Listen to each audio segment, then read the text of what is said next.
Salmo 23, no verso 4. Ele diz: ainda que eu ande pelo vale da sombra da morte, não temerei mal nenhum, porque tu está comigo.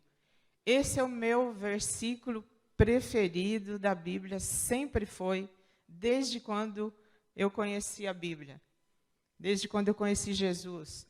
Mas eu não sabia que a realidade desse verso é tão difícil, é tão difícil.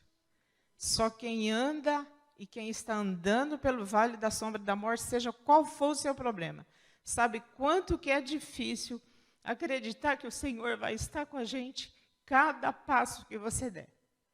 Em cada passo. Desde fevereiro do ano passado que eu não voltava aqui nessa igreja. Fevereiro foi o último culto que eu assisti. Não sabia que eu teria quase 2 anos pela frente de luta. Foi exatamente no dia 16 de outubro de 2019. Fui fazer um exame de rotina, de mamografia, e quebrando todas as regras, a técnica de enfermagem, quando terminou o exame, quem aqui tem conhecimento em enfermagem ou algo assim, sabe que não pode ser feito isso. Ela puxou um computador e mostrou para mim 2 imagens. Um desenho redondinho, que eu entendia muito pouco o que era, e outro cheio de pernas. Parecia um bicho, né? Ela disse para mim: você sabe o que é isso? Eu falei: não. Ela disse: esse redondinho é um nódulo normal, que todas as pessoas podem ter. Esse cheio de pernas é um câncer, e é isso que você tem.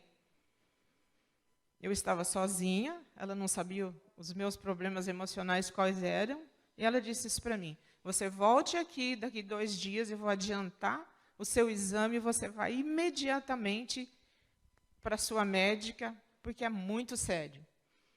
E eu saí dali, fui para casa, não contei para ninguém, porque eu estava acreditando que ela tinha cometido algum erro. E eu fiquei sofrendo 3 dias sozinha, orando, pedindo para Deus. E voltei buscar o exame. Quando eu cheguei lá, ela confirmou novamente: você pega esse exame e vai direto para a sua médica. Só que a minha médica não estava atendendo, ela tinha sofrido um acidente e a gente estava sem médico no nosso posto. Aí foi falando com as amigas, né, lá do SEMEN, de outros lugares, as enfermeiras, e eles conseguiram um encaixe para mim. Eu fui atendida e o médico confirmou, realmente, que ele não dizia que era câncer, mas ele dizia algo que precisa ser feito logo. Fui encaminhada com emergência para o centro de marcação de exames, de consulta, encaminhamento. E foi rápido, o Samuel foi chamado para ir buscar guia, só que nós já tínhamos sido informados que eu iria ou para Sorocaba ou para Itapeva. Era Itapeva mesmo, né, bem? E nós começamos a orar em casa. Nessas alturas, Samuel já estava sabendo o que estava acontecendo, Daniela. E nós começamos a orar que eu não queria ir para Itapeva, porque é muito longe, a distância, e por tantas vezes que eu teria que ir. E quando ele foi chamado para ir buscar a guia, ele voltou chorando, né? E eu quis saber o porquê. É porque a gente tinha sido chamado para ir para Sorocaba. Eu fui na primeira consulta, um doutor jovem, muito simpático, o doutor Juvenal, olhou meus exames. Ele diz assim: eu não costumo comentar com o paciente o que ele tem com apenas um exame. Você tem algo que nós precisamos fazer uma cirurgia, seja qual for o resultado. Mas eu preciso de uma biópsia e de mais pelo menos uns 3 exames. E eu comecei a correr agora atrás daqueles exames, pela graça de Deus. Nosso convênio é ótimo, né? Ele atende em todos os lugares, é o SUS, né? E eu fui correr atrás desses exames, parece que Deus estava abrindo as portas antes da gente chegar. Foi muito rápido. Recebi todos os exames, um pouco demorado, porque já entrou a pandemia. No final de novembro já estava, e dezembro já estava entrando a pandemia, e eles começaram agora a distanciar os exames, as consultas, para não ter aglomeração de pessoas. Fui para o médico, quando ele abriu os exames, confirmado, câncer realmente, um BIRAD 5, para quem não sabe o que é um BIRAD 5, eu costumo falar que é como se fosse um furacão, né? O furacão tem o 1, o 2, o 3, o 5, é terrível, né? E assim é o câncer, 5 já é cirurgia, já é muito avançado. a categoria dele, não importa o tamanho. A resposta era carcinoma invasivo. O invasivo, né, Ruth? É aquele que invade outros órgãos, por isso a preocupação do médico. E nisso já havia passado quase um ano, que eu já estava quase no final, novamente, de 2020, porque foi muito demorado. E foi marcado, então, minha internação para dia 23 de agosto, e eu fui feita a cirurgia no dia 24 de agosto do ano passado, 2020. Era uma cirurgia para ser realizada às 9 da manhã, mas por tanta coisa acontecendo no mesmo dia, eu só fui para o centro cirúrgico à 1 da tarde. Eu estava tranquila, com uma pressão a 21/11. Tranquila, sem nenhum estresse. Estava em jejum desde o domingo, isso era uma segunda-feira. Às 6 horas da tarde eu entrei em jejum, era 1 da tarde sem água, sem comida, sem remédio, sem nada. Fui para lá. Quando eu entrei no centro cirúrgico com essa pressão, eles me sedaram, não foi anestesia, para ver se a pressão abaixava. E eu só fui feita a minha cirurgia às 17 horas, por torno das 17 horas. A Fabiana me acompanhou, aquela minha filha do coração, que todos conhecem, estava lá comigo, estava desesperada sem saber o que estava acontecendo dentro daquele centro cirúrgico. E somente lá pelas 19 horas que ela recebeu a notícia que estava tudo bem, e eu fui para o quarto, com todas as reações pós uma anestesia, né? No dia 25 eu vim para casa, passando muito mal, muito mal. Samuel veio dirigindo meio em pânico pela estrada, não sabia se parava, o que fazia. Aí Deus veio na frente e preparou uma enfermeira muito boa para me esperar lá em casa, a Aline Sampaio, né? Todo mundo conhece quem ela é, e ela fez tudo o que precisava fazer para me socorrer. E ali não foi só a pior coisa, não. Continuaram os dias difíceis. No final de semana, a sobrinha da Mauricéia, a Tati, ajudava a cuidar de mim. Eu estava com uma cirurgia com 20 pontos, um dreno colocado, não podia me mexer, esse braço aqui não podia mexer de jeito nenhum. Para levantar era muito difícil, para dormir pior ainda. Dormi 12 dias sentada com travesseiros nas costas, e a Dani, o Samuel cuidando de mim, medicamento de 3 em 3 horas. Eu acordava à noite, tinha dó de chamar eles, porque sabia que eles também estavam cansados, mas eles acabavam acordando comigo chorando. Eu chorava baixinho, mas eles acordavam, né? Eu voltei para o médico, veio a segunda biópsia, com material da cirurgia, e o médico agora me dá triste informação, que eu tenho que fazer quimioterapia. Nas primeiras consultas, ele disse para mim que não seria preciso fazer, mas depois que chegou, precisou fazer, porque ele já tinha invadido os linfonodos. É isso, Ruth? A palavra é certa? Ele já tinha invadido os linfonodos e foram tirados. Precisava fazer a quimio. Eu tinha pavor desse nome, quimioterapia, porque eu já tinha acompanhado minha irmã e meu irmão fazendo quimioterapia e sabia o que era. Aí começaram as reações, muita dor de estômago, muita dor de cabeça, muita dor em todos os ossos, uma angústia tão grande que pega a gente que só quem já fez sabe o que é passar por isso. E foi ali que eu comecei. Quando eu entrei naquela sala de quimioterapia pela primeira vez, eu não sabia o que era. Não sei quantos aqui. Quanto aqui não sabe como que se toma quimioterapia? Não sabe. A maioria era como eu. Imaginava tudo, menos o que era. Você senta numa cadeira bem confortável, gostosa, você tem onde apoiar os pés, né? Tudo legal, um monte de enfermeira te tratando mil maravilhas. Aí eles colocam um soro normal, tem 2 frascos menores que você toma primeiro, um monte de droga para não ajudar no coração, ajudar num monte de coisa, alergia e tudo. E depois vem um outro vidro maior. Eu fiquei em torno de 3 horas e meia na primeira sessão ali. Também estava muito tranquilo, pressão novamente 20/10. Né, todo mundo ali em cima de mim, cuidando, para ver se não acontecia algo pior. Então, é assim, as primeiras aplicações da quimioterapia, ela não te dá a reação. Ela vai te dar a reação 3 dias depois. Quando você está entrando no 3º dia, que ela começa a dar Aí vem tudo que você pode imaginar, que não precisa nem falar, né? Aí foi a segunda, foi a terceira. Na terceira quimioterapia, o cabelo começou a cair.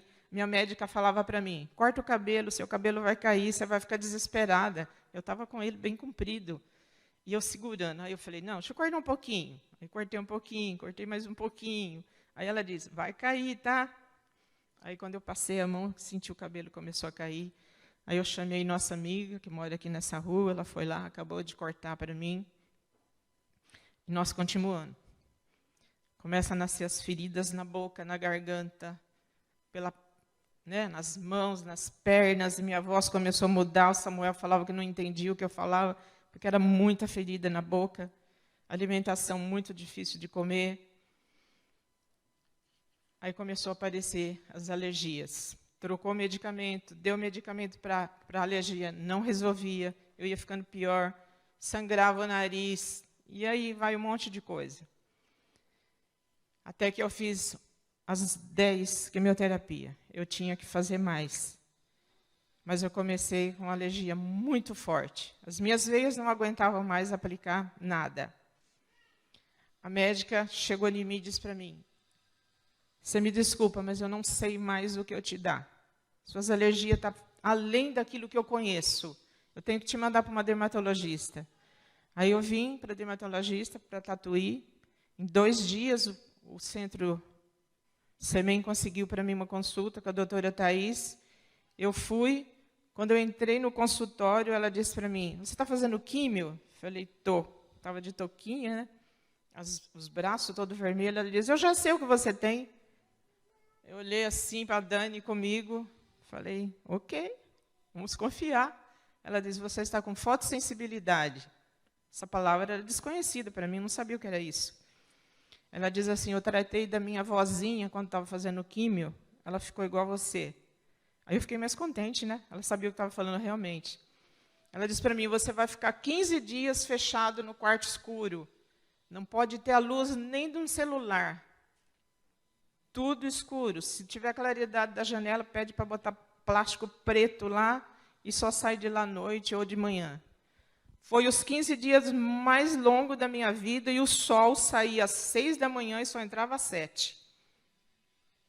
E às 6 horas da tarde eu abri a porta do quarto e falava, Daniela, olha se tem sol. Tem, mãe. Falta 1 hora ainda de sol. Aí eu esperava o sol esconder para eu sair andar lá um pouquinho. Eu andava muito pouco, porque meus pés estavam cheios de bolha, de feridas. Não podia ver TV, não podia ver o celular, não podia ver nada, porque eu tinha que ficar exatamente no escuro. Então, eu escutava música e cantava no escuro. Eu vou pedir para o... Eu não sei quem está com o meu pendrive lá. Você pode colocar para mim, só para eles olhar umas fotos, tentar passar bem rápido para a gente não atrasar. Aí foi o dia que eu internei, a Fabiana estava comigo. Pode passar rapidinho, que eu falo rapidinho. Aqui, quando eu, em casa, já cheguei da cirurgia, aí ainda, pós-cirurgia. Aqui foi quando eu comecei a cortar o cabelo, foi o primeiro corte que eu fiz. Aí já estava mais curto. Ok, pode ir. Okay, acho que travou. Ok, aí já estava bem curtinho. Eu fui tirando devagarinho, né, para não ficar desesperada. Aqui foi minha primeira quimioterapia, ó, não tinha caído o cabelo ainda. Lá eles não deixam ficar tirando foto. Eu tirei com a mão, com essa mão esquerda aqui, eu não conseguia segurar muito o celular, aí não deu para pegar muito, mas dá para ver o soro lá em cima. Ó. Pode ir. Aqui o cabelo já tinha cortado, porque estava caindo mesmo, aí já comecei a usar a touquinha. Aí meu look, né? Bonitinho, pode ir. Aqui caiu tudo, não ficou mais nada. É interessante, volta um pouquinho, André. Aí, obrigada. É interessante a gente pensar assim, que o cabelo ele cai a raiz, ele não cai, ele quebra. Ele quebra rente no couro, porque ele fica seco. Pode ir. Aí, um dos dias que eu estava mal, eu sentia tanta queimadura nos pés, que eu não conseguia cobrir os pés. Era como se estivesse queimando com água quente. Pode ir. Aqui estava começando a fotossensibilidade. Aqui já mais forte. Aí mais forte, mais forte. Olha os braços.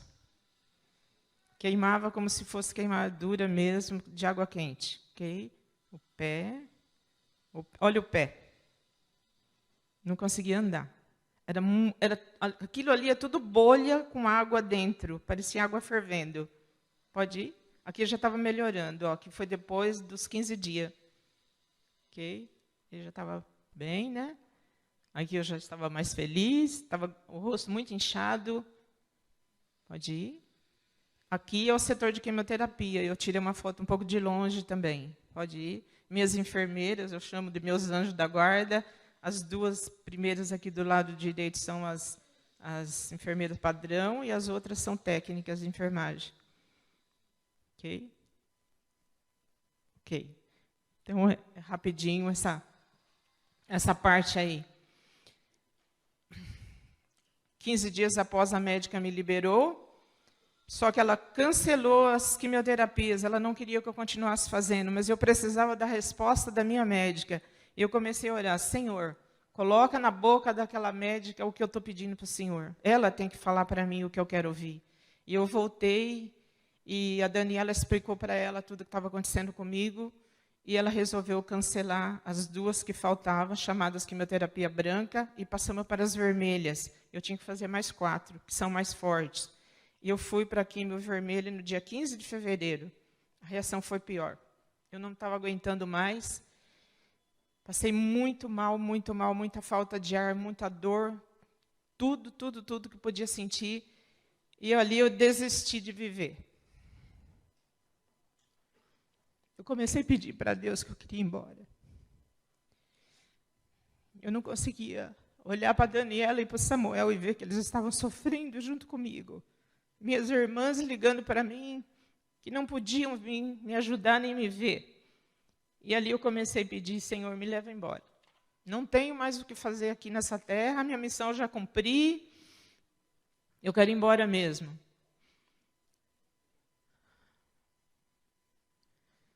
Aí eu precisava de continuar. Voltei na médica novamente, eu estava muito mal, e ela resolveu cancelar as outras quimioterapias que estavam faltando, porque era muito forte o que eu estava sentindo. Eu poderia ter outras complicações que seriam piores. Só que, nesse tempo, eu comecei a sentir muita dor na cirurgia. Era uma dor muito forte, o braço. Eu não tenho movimentos ainda com esse braço normais. Mas a dor estava muito forte. E ela ficou preocupada, ela me mandou fazer novos exames, nova ultrassom, nova ressonância, e eu fui fazer. Quando eu cheguei em casa, no dia 5 de abril, eu abri o exame. Eu estava tão desesperado que eu falei, eu vou abrir esse exame antes de levar para a médica, porque eu fiz aqui em Tatuí. E quando eu olho para aquele exame, que eu bato o olho no resultado, um nódulo com BIRADS 4. Eu tinha tirado um com BIRADS 5. Eu comecei a chorar, joguei o exame em cima da mesa e eu disse, eu não vou mais para a médica, eu não vou fazer mais nada, eu não vou passar para outra cirurgia nem por outra química, eu não vou. Nesse momento, a Fabiana chegou lá em casa, a esposa do pastor, e eu estava chorando, Samuel sem saber o que fazia, e ela começou a conversar comigo, começou a orar comigo, começou a falar comigo, irmã, você tem que ir, você tem que voltar, você tem que falar com a médica. E eu voltei para falar com a médica. E ela pediu para mim fazer uma outra biópsia. Gente, a biópsia é um exame muito terrível de fazer. Eu fui para fazer a biópsia, cheguei lá, o médico não quis fazer, porque a dor era muito forte, era muito insuportável. Aí ele resolveu me dar 7 dias de antibiótico para eu melhorar. Eu voltei daí 15 dias fazer o exame. Quando ele começa a fazer a biópsia, ele usa um ultrassom para guiar a biópsia. Quando ele começou a passar o ultrassom, ele disse para mim assim, você está sem nódulo. Não tem nenhum nódulo aqui. O exame deve ter acusado inflamação dentro e que ele forma umas bolhas de água quando está muito inflamado. E os clipes também da cirurgia estão aparecendo no exame. Aí eu falei para ele, então não faz biópsia não, doutor? Manda, fala para a médica que eu estou bem. Ele disse, não posso fazer isso, eu tenho que fazer. Fez a biópsia, mas a biópsia não acusou nada. O exame deu negativo. O exame da ressonância deu negativo. A mamografia deu negativo. E tudo foi dando negativo. porque Deus estava dirigindo desde o começo. Foi muita oração. Foi muita pessoa orando por mim. Eu não tenho nem como lembrar de tantas pessoas que estavam orando por mim, de todos os lugares. Daqui, de outras cidades. Em todos esses dias, quando chegava a noite era pior. À noite parece que a dor aumentava. E eu pedia todas as noites para Deus. E eu falava com Deus que eu não estava suportando. Que era muito difícil, que eu não ia aguentar. Num sábado, no dia 20 de fevereiro, eu tinha passado um dia até que bem. Quando chegou no pôr do sol, eu comecei a sentir falta de ar. E com essa história de Covid, né, você começa a pensar em tudo quanto é coisa. Falta de ar foi aumentando, a dor foi aumentando, e eu comecei a sentir tontura. A Daniela ajudou eu deitar. E eu falei para ela, filha, eu não estou bem, eu vou desmaiar. Mas não era desmaiar. Eu estava sentindo realmente que eu ia morrer. E eu comecei a me entregar nas mãos de Deus, entregar minha filha, meu esposo. E eu falei, Senhor, o Senhor escolheu o pôr do sol para me levar embora. Eu estou pronta. Não tem problema, pode chamar. E a Dani começou a chorar, e minha respiração ia embora. As dores sumiu tudo, os sentidos sumiu tudo, eu não sentia mais meu corpo. O Samuel saiu de perto, ele deve ter ido chorar, orar. E eu escutava muito baixo a Daniela me chacoalhando, porque ela me chacoalhava, ela dizia, mãe, não vai embora. Não vai embora, mãe, fica comigo. Eu preciso de você. A Fabiana começou a ligar, mandar mensagem, suplicando. Ela dizia, mãezinha, não vai embora. Eu preciso de você. Recebi uma mensagem da Nayeli. A Nayeli me chama de vó, né? Eu sou a avó dela. Vó, você não pode desistir. A gente precisa muito de você. Aquele restante de noite, eu comecei a melhorar, estava deitada, e comecei a mudar a minha oração. Falei, Senhor, por que o Senhor não me levou? Eu estava pronta. As pessoas dizem que quando você vai morrer, passa toda a dor, tudo que você está sentindo. Eu já entrei em coma uma vez, foi um coma rápido, mas foi exatamente esse sentimento que eu tive. Tudo que está doendo passa, e você sente como se estivesse apagando tudo, desaparecendo tudo. É o que eu estava sentindo naquele momento. E eu comecei a falar com Deus, por que eu não fui ainda? Por que as pessoas ainda estão dizendo que precisa de mim? Será que é verdade? Samuel me levou para o UPA na madrugada. Fui medicada, melhorei, vim para casa. Aquela noite eu falei muito com Deus. A minha cura estava chegando devagar, só que no meu desespero eu não entendia. No meu desespero eu sentia dor, eu chorava muito. Mas Deus estava me curando. Eu saía daquela sala da quimioterapia, eu vinha para casa, mas é como se eu continuasse dentro daquela sala, eu não conseguia me desligar. Eu sentia a dor das meninas pegando minha veia, que às vezes furava, muitas vezes. Eu sentia a reação da quimio, eu sentia o cheiro daquela sala. Eu não conseguia me libertar daquilo ali. E nessa noite eu comecei a olhar para Deus, e Deus começou a tirar da minha cabeça tudo aquilo. E eu comecei a ver que Deus estava me abençoando, que Ele estava me cuidando, que Ele estava tentando me tirar daquele deserto que eu estava andando. Eu fechava os olhos, eu enxergava montanhas, eu sentia a minha cama chacoalhar, como se eu estivesse caindo dentro de um buraco que não tinha fim. E Ele começou a mostrar para mim que Ele ia me tirar daquilo ali. Ele foi me mostrando que eu ainda estava viva, que eu ainda estava respirando, que eu ainda podia colocar minha vida nas mãos dEle, porque Ele ainda tinha algo para mim. A misericórdia de Deus estava sobre mim todos os dias. E um daqueles dias que eu estava desesperada, eu recebia muita mensagem. A Ciméria me mandou um vídeo de uma música, que eu acho que eles tinham acabado de gravar, o trio. E eu comecei a escutar aquela música todos os dias, toda hora. Eu decorei a letra dela, eu cantava no escuro. E eu fui lutando cada dia. Comecei a melhorar. Hoje eu tenho algumas sequelas ainda. Eu tenho muita dor nos ossos ainda. Às vezes voltam algumas feridas.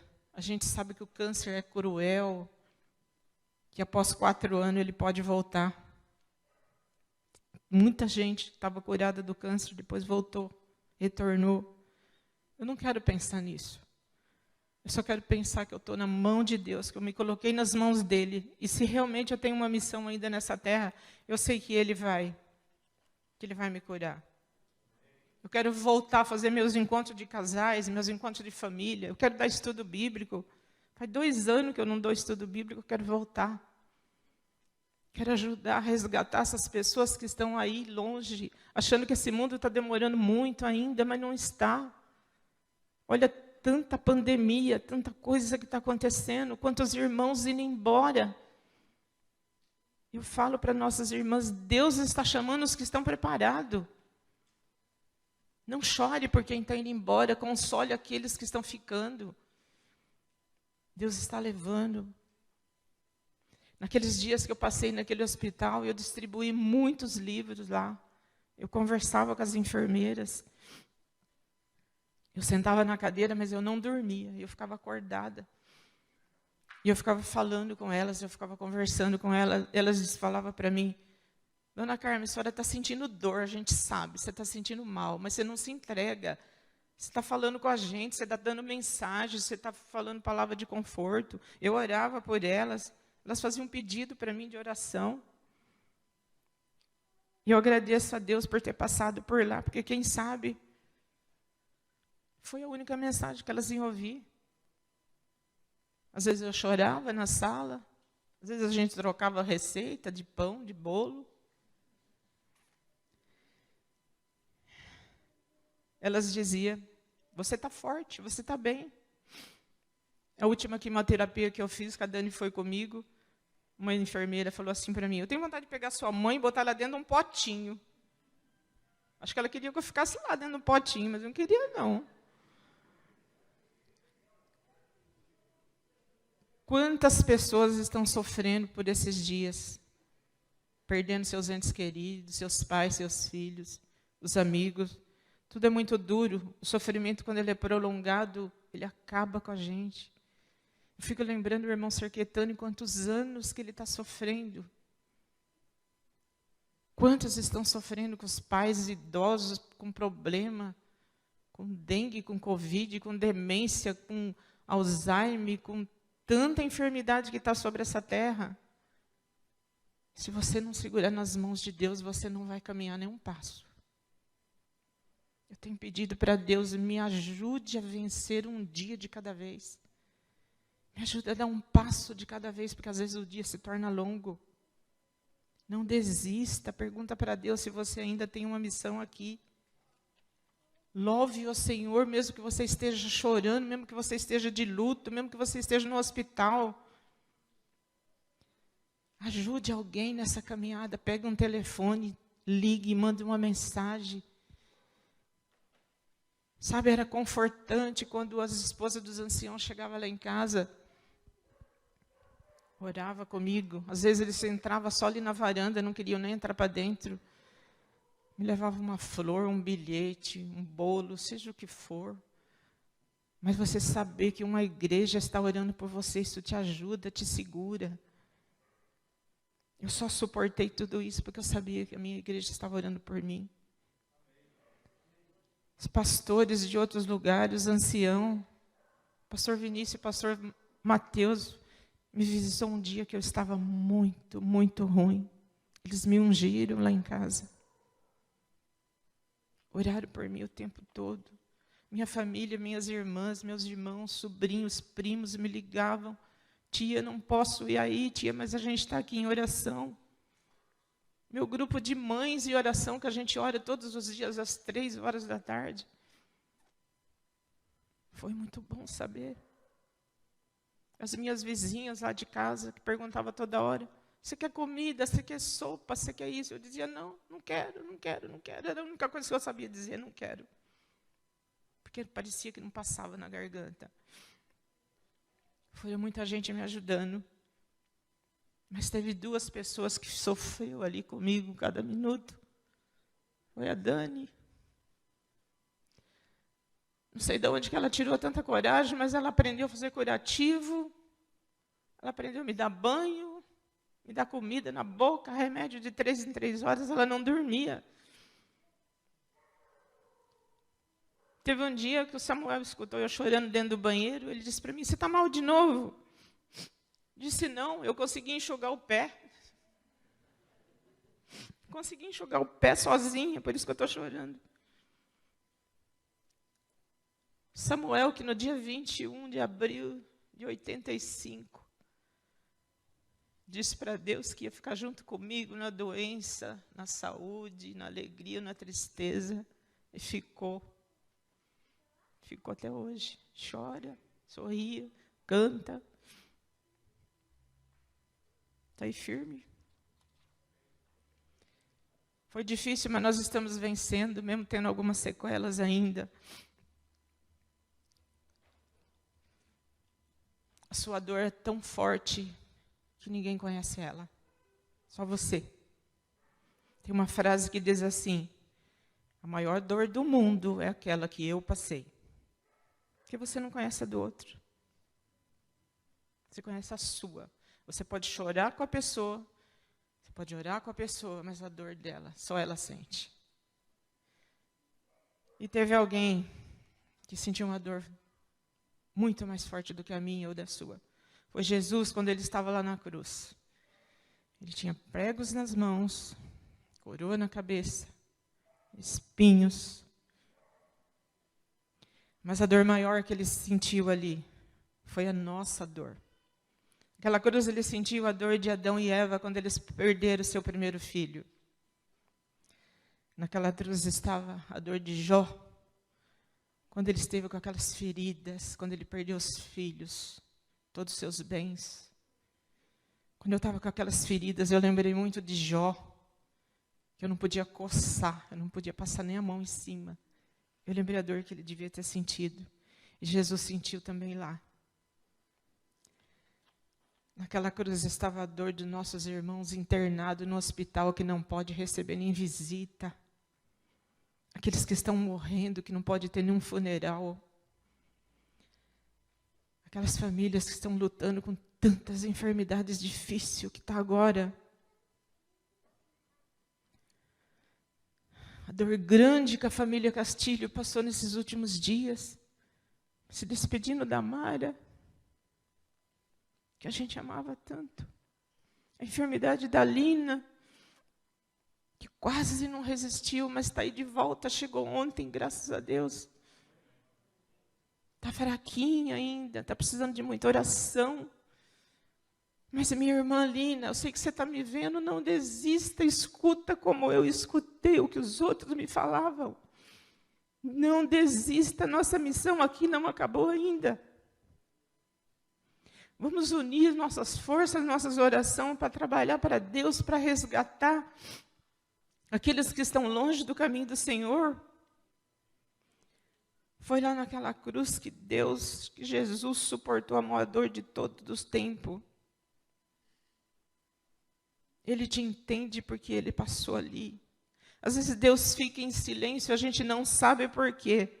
Mas Deus fica em silêncio para a gente não ouvir a resposta que a gente não queria.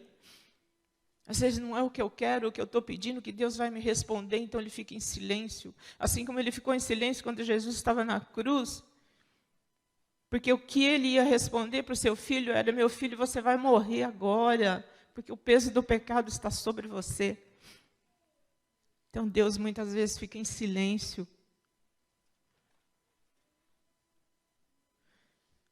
Porque a gente não suportaria a resposta naquele momento. Deixe os dias passarem. Viva um dia de cada vez, viva um momento de cada vez. Porque lá na frente vai estar a sua vitória, lá na frente vai estar a resposta que Ele quer dar para você. Estou melhorando a cada dia. Estou recebendo um milagre a cada dia. Cada dia dá mais força. Esse daqui é um milagre que eu estou recebendo. Vou tirar agora. Não deu tempo de ir na cabeleireira ontem, tá? Estou aqui, está nascendo. Né? que os mais lindos louvores e glória seja dado a Deus Pai, a Deus Filho, a Jesus, ao Espírito Santo. Meu anjo de guarda que eu clamava para ele, não sai de perto de mim, segura na minha mão, porque eu sozinha não dou conta, fica comigo. Eu vou chamar os meninos que eles vão cantar uma música que eu escolhi. Espera um pouquinho. Esse hino foi o que a Cimere me mandou. E eles vão cantar para mim. Tem uma passagem bíblica ainda que eu quero ler com vocês. Espera só um minutinho, meu bem. Eu vou encerrar lendo o Salmo 23, versículo 6, que é a melhor parte do Salmo 23. Bondade e misericórdia certamente me seguirão por todos os dias da minha vida, e eu habitarei na casa do Senhor para todo sempre. Que Deus seja louvado. Que na sua vida possa existir um milagre a cada dia. Que a cada dia você pode sentir a misericórdia de Deus sobre você. Deus abençoe. Obrigado pela minha igreja. Obrigado pela minha igreja. Eu quero dizer aqui aos casais que estão aqui, já que ela mencionou a data do nosso casamento, lá em maio, ou melhor, em abril de 85. Naquele dia, eu disse que eu seria fiel a ela em todos os momentos, nos bons e nos maus momentos. E eu quero aqui reafirmar, eu gostaria de dar um conselho aos casais. Não desista da sua família, não desista da sua esposa, não desista do seu esposo, não desista de que essa é uma das coisas que permanece desde a fundação do nosso mundo, a família. Queridos, eu exorto aos casais desta igreja, não desista da sua família. E eu quero prometer diante de Deus e diante da igreja e de quem estiver assistindo, que eu continuarei com você. E não seja besta de fugir de mim.